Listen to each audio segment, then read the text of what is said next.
Und auch Sabine wird mit Eugen heute sicher eine schöne Aussicht haben. Ich habe Eugen bis jetzt als einen korrekten, ehrlichen Mann kennengelernt.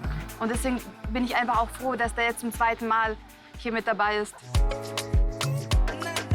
Zwischen mir und Sabine ist das Verhältnis gut. Haben dann eine kleine Connection von Anfang an gehabt und wird gut. Hi, hello. Hey. Today we will go on aqua sofa. Are you ready? Yes. Super, let's go. This is jackets for you. Thank you. And this jacket for you. Okay. You can go with me. Ich freue mich auf dieses Aquasofa. Habe ich noch in meinem Leben noch nie gemacht und bin einfach gespannt, wie es wird. Kannst du schwimmen überhaupt? Lerne ich jetzt, oder? Ich sag dir, wie es geht. Ja, und was, wenn ich ins Wasser fall? Ja, dann spiel ich Baywatch und rette dich. I can surf. Ich hab Bock, wird gut. Und nach dem Date wissen wir mehr.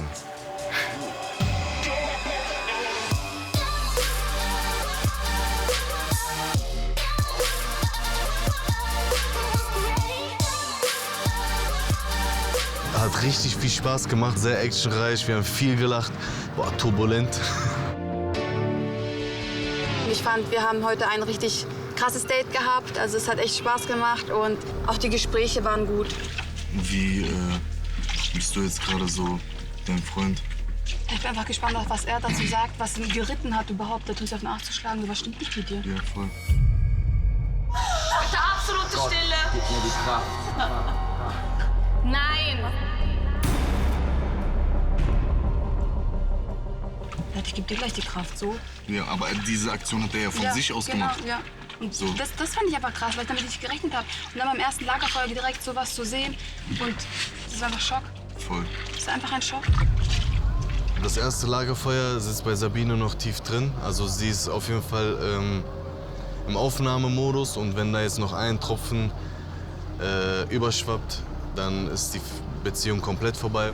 Er muss sich allgemein entscheiden, was er vom Leben will, was er für eine Frau will oder sonst irgendwas, weil es ist, wenn du eigentlich auf einen anderen Typ Frau stehst, eine Zeitverschwendung. Ja, So, weil ihr seid schon lange zusammen. Ja. Und wenn diese ganze Zeit, wo ihr zusammen seid, am Ende gar nichts bringt, Ja. dann habt ihr beide Zeit verloren, die ihr nicht zurückbekommt. Ja. Und deswegen bin ich echt gespannt, wie das hier weitergeht. Ich auch. Ja, ich finde, Eugen ist schon ein sehr guter Zuhörer. Und wenn er etwas sagt, meint das auch ehrlich. Und so kommt er auch rüber und das schätze ich sehr an ihm. Du hast eine gute Selbstreflexion und ich glaube, du wirst auf jeden Fall das Richtige machen oder die richtige Entscheidung treffen. Ihr wollt noch mehr Versuchungen? Dann geht's hier entlang zu unserer Temptation Island Playlist. Und wenn ihr die ganze Folge noch nicht gesehen habt, dann holt es sofort nach und klickt hier.